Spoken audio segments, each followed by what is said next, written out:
the only real failure. Mayron.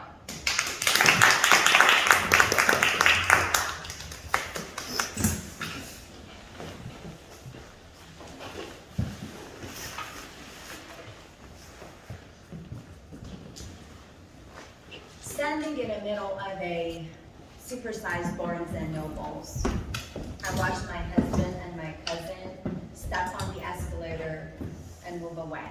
I signaled, "Don't look at me." They both nodded, smiled, and started talking with each other. It was a busy Saturday afternoon in a high-end mall in Dallas, Texas, and all of a sudden I noticed an associate approaching. I looked at my husband, pleading for help. He signaled, "Just talk, anything." In my head, I tried to think about all the things I could say to her. But I was fearful. This was the first time I was talking with a native speaker. In my head, I practiced, but I couldn't come up with anything. I tried to escape and, move away, but she caught up. She stood right by me, and she said with this sweet Texan accent, "How can I help you, sweetie? What kind of book are you looking for?" I gathered my thoughts, and with a tone that was more of a whisper, I said, "In English, a second language, please?" I don't know, somehow she understood me. She took me to this aisle filled with books, resources, the flashcards, cassettes. Back then we have cassettes. And she recommended a few. I picked one as if I was really interested to buy and thanked her, and she walked away. I grabbed the book and I showed it to my husband and my cousin who were approaching with a sense of triumph. I did it. I talked and she understood me, and I got what I wanted. I reflect on that moment quite a lot, especially now that it's been 20 years or so later. Now I'm a podcaster, a coach, and my podcast is in English. A lot of people compliment me on my English skills and how I'm good at speaking. So I know I came a long way, but I also know what took me to be where I am, and I'm here to share that with you. One, having the courage. For the non-native English speakers, you know the pain you have to go through to sometimes spell out a word when somebody doesn't understand you. You know the shame of having to ask someone else to speak on your behalf.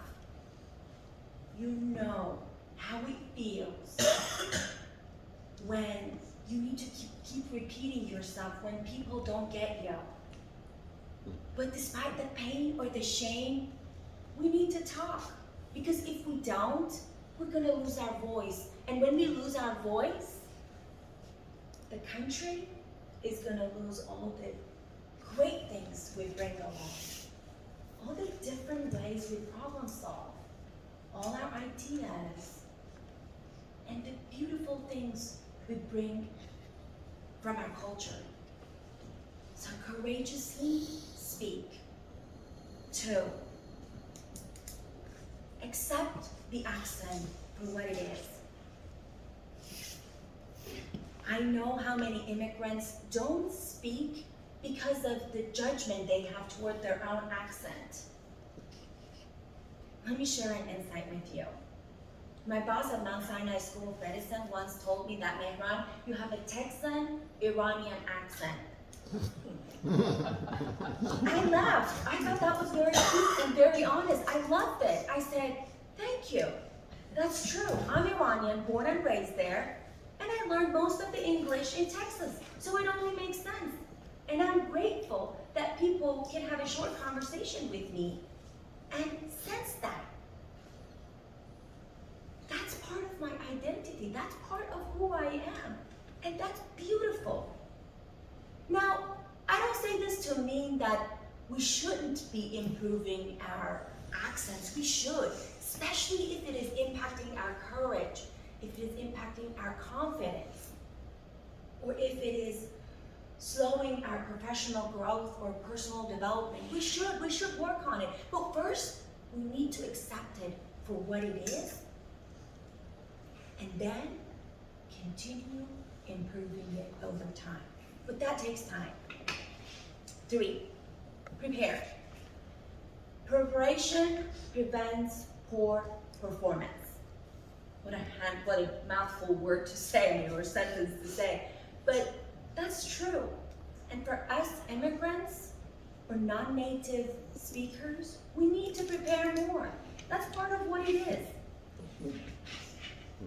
I don't know about you, but for me, when I'm stressed, my mind feels like this dark room. I can't find nouns, pronouns, verbs, pronunciations. So what do I rely on? My memory. How do I get that to be in my head? I prepare. I over-prepare. I once had a potential guest for my podcast, and we were conversing before an episode, and she said to me, Mehran, for my dissertation defense, I practiced my thesis or my presentation 60 times, 60. You know how long that takes? At least 60 hours. So whenever I'm upset or I'm frustrated with myself, thinking, oh my gosh, all the extra work I'm putting in compared to others, I think about that dark room and her 60-hour rule. So I prepare. You can too. And it helps, both in pronunciation and in giving a speech.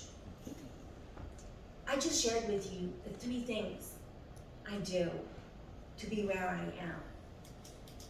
And I continue doing that even now.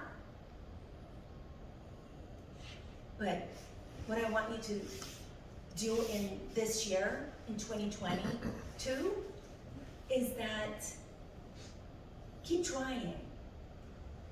Keep encouraging through your language. Keep preparing and accept your accent. Because if you don't, the real failure, in fact, is the failure to try. Thank you.